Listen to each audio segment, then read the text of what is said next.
Hai, di video kali ini merupakan episode yang sangat spesial buat saya karena kali ini saya akan membahas tentang perkembangan musik di pulau tercinta ini, yaitu Bali, dari era 2000-an hingga sekarang. Nah, ini asik nih, gue suka. Penasaran? Penasaran? Makanya tonton video ini sampai akhir. So let's get started.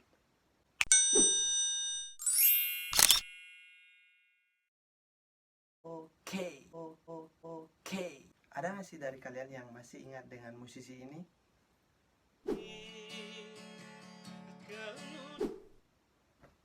Ya, dialah Widi Widiana, seorang musisi legendaris Bali yang melejit di awal tahun 1990-an dengan lagunya yang berjudul Loh Membaju Bara, yang dalam bahasa Indonesia berarti kamu yang berbaju merah.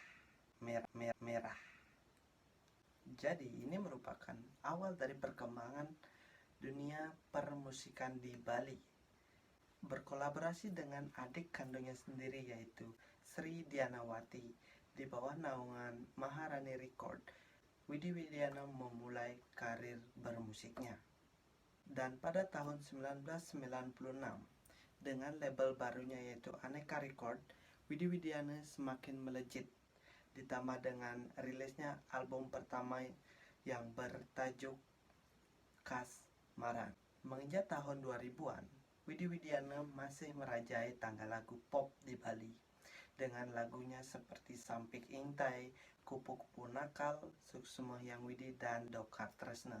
Lama tak merilis lagu, Widi Widiana dikabarkan vakum dari dunia permusikan dan baru kembali lagi pada tahun 2015 dengan membawa album baru bertajuk Nasi Goreng Spesial.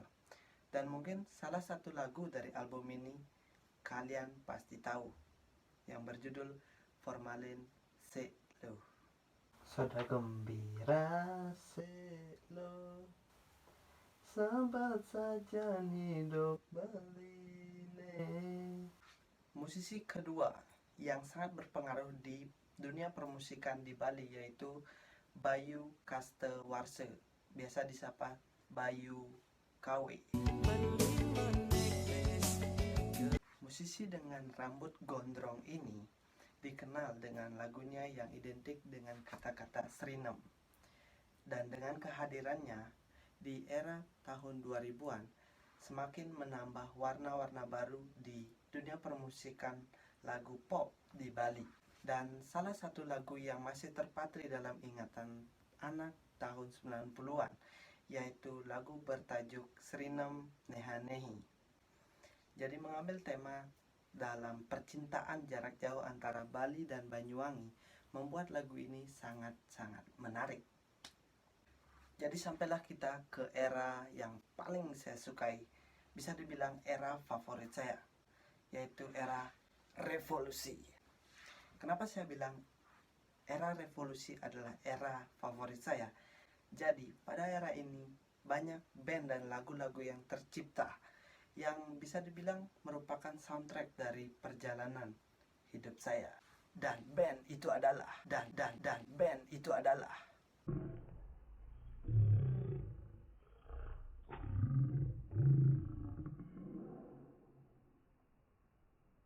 Lolot and Band. Band yang merupakan gebrakan besar dalam dunia permusikan Bali di era 2000-an ini merupakan band yang sangat saya cintai.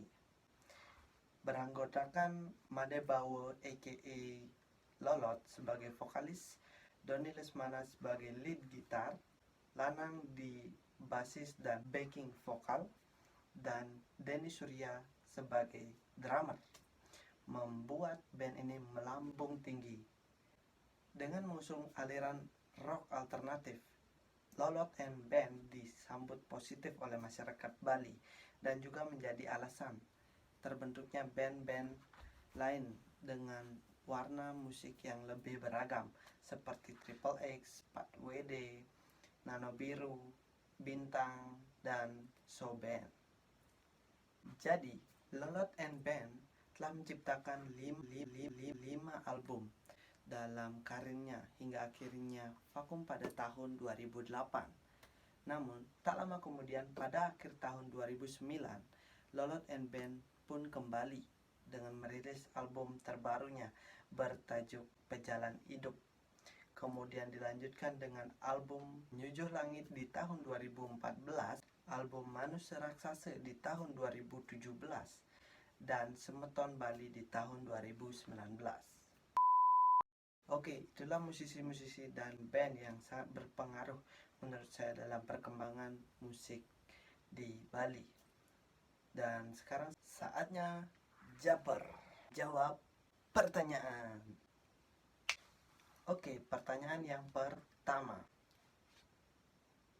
Kenapa nama bandnya Lolot? Jadi dari sumber yang saya baca, nama Lolot ini adalah istilah reverse slang yang dibalik itu merupakan kata tolol. Kata tolol diambil dari sifat vokalisnya yaitu Made Baul yang waktu remajanya merupakan anak yang bandel, suka minum minuman keras atau troublemaker, dan akhirnya kata tolol ini melekat pada dirinya. Kemudian di reverse atau dibalik menjadi nama bandnya yaitu Lolot.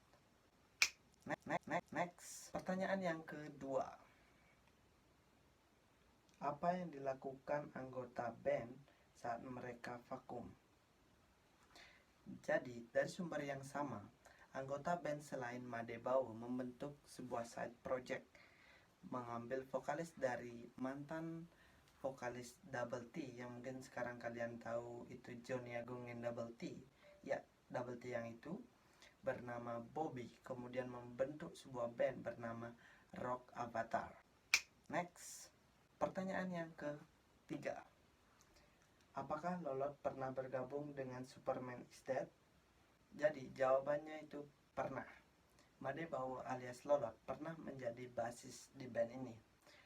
Pada awalnya band ini bernama Superman Silver Gun yang akhirnya dirubah menjadi Superman is Dead karena ketidakcocokannya. Apa? Next. Oke, pertanyaan yang keempat. Apa alasan Made Bau tidak bergabung lagi dengan Superman is Dead padahal dulu pernah satu grup? Jadi alasan Made Bau hengkang dari Superman is Dead itu karena bosan dan memilih jalur underground dengan bandnya Knucklehead sebelum akhirnya membentuk Lolot.